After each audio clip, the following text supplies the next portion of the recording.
مسئله صدقه فیتر همین به جای زنی دو دارم به جای کودکوش من داده میتونم یا نه به جای 10 نفر 12 نفر یک نفر میتونه داده میتونید فقط آگاه کردن نکن آن آدمایی که صدقش بر ذمه شما واجب نیست میگوید که ما از آن شما هم میتیم میگوید زنگ میزنید میگوید که من از آن شما هم میدم مثلا پدر و مادرتون در دیگر جا زندگی میکنن میگوید که این شما هم میتیم مثال یا برادرها هست خواهرها هست خیشتبارا هست همشه خوب میکنید که مثال گاه های یک آدم جمع میکند و به یک محتاج اونا محتاج یافته نمیتونن شما یافتید مثلا یعنی همه یک تکره برده میتید یک فقیر خیلی حاجتاش میبرد خوب میشد فقط اجازت آنها گرفتن نکن چون که عبادت نیت شرط است انما الاعمال بالنیات هر یک بنده باید نیت کنم در مذهب حنفی شوهر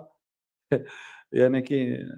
از بال زنش وظیفه دار نیست که تیاد دیگر مذهبا نمیگن باید از نام زنت تی یعنی زنتون نپرسته دادم میگیرید چون که بر ذمه شما هست مذهب حنفی میگه که نمیگه زنک خودش تیاد باید این عبادت الهیده هست لیکن قول صحیح همین که از آن زنتون هم شما میتید لیکن زنتون با اجازت شما گفت که شما مثلا در مسکو من زکات های فلانی رو میدهم تی گفتید تمام میشد مقصد نیت شرط هسته اون زنی دادرتون باید نیت کند که صدقه فطری مای فلان چی میتید یعنی داند پیشه کی فهمیدید نگفته نمیبرارید نگفته اگر نگفته برارید حساب نه چون که نیت نکرده است اول نیت بعد عبادت میشه شما ثواب میگیرید لیکن از گردنی وای زنک ساقط نمیشد اگر نگفته برارید اگر اول میگوید که من میتیم از آن توی و داند بعد میبرارید فهمم با مثل زکات همین مسئله پدرم گفتن که من خوراک خریده میتونم من خودم رسید قرار دارم من گفتم نه پولش تی نه ما دور ما گفته بودن که همین خوراک خریده تیم و خریدن دادن پول دادن در کار نه من گفتم موجت و آدم اپتیک قرضدار هست موجت اون مغازین خوراکواری قرضدار هست موجت هم قرضای کونج رچن میکنه این هم خوراکواری همین مسئله با کمتر حل رسید اگر پدرتون پول تی من خوراک خریده میتونم بگن اصل گپی پدرتون درست پول دادن اصل نه در این مسئله مثلا پیامبر صلی الله علیه و آله از 40 گوسفند یک گوسفند گفتن اصلا گوسفند دادن در کار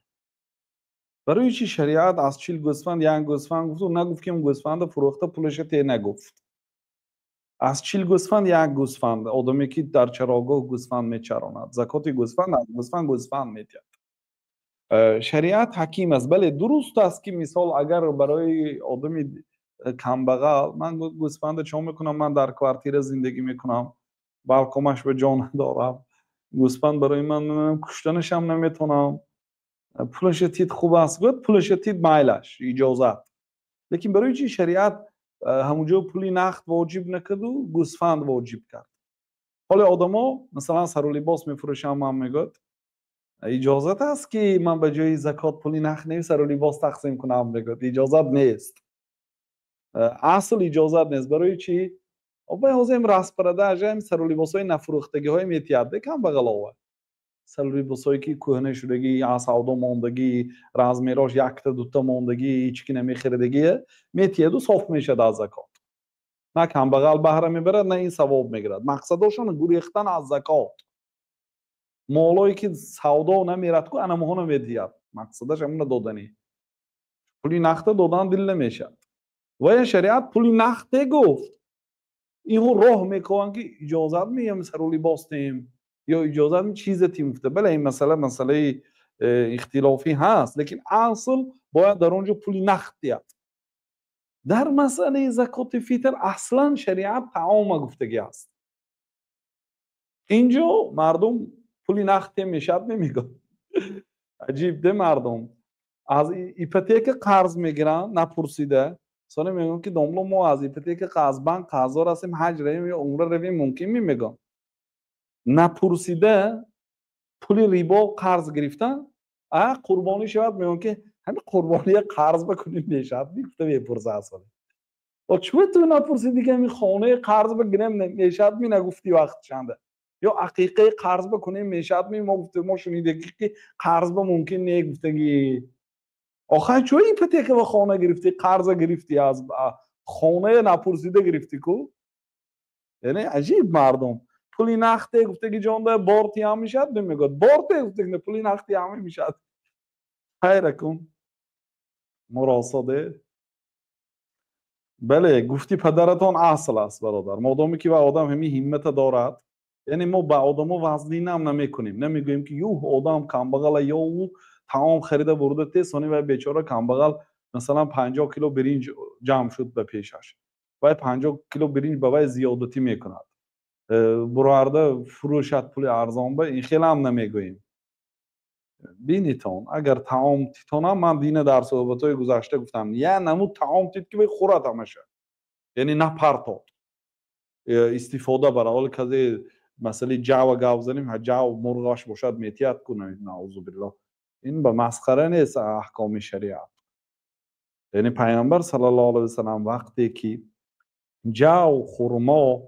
گفتند این جو خرما طعام مدینه بود حاضر جو طعام تاجیکستان نه خرمای هم طعام تاجیکستان نه خرمای فینیک طعام اساسی اینه طعام اساسی ما آرد طعام مثلا حاضر خود مدینه برنج میتید ببینید در زمانی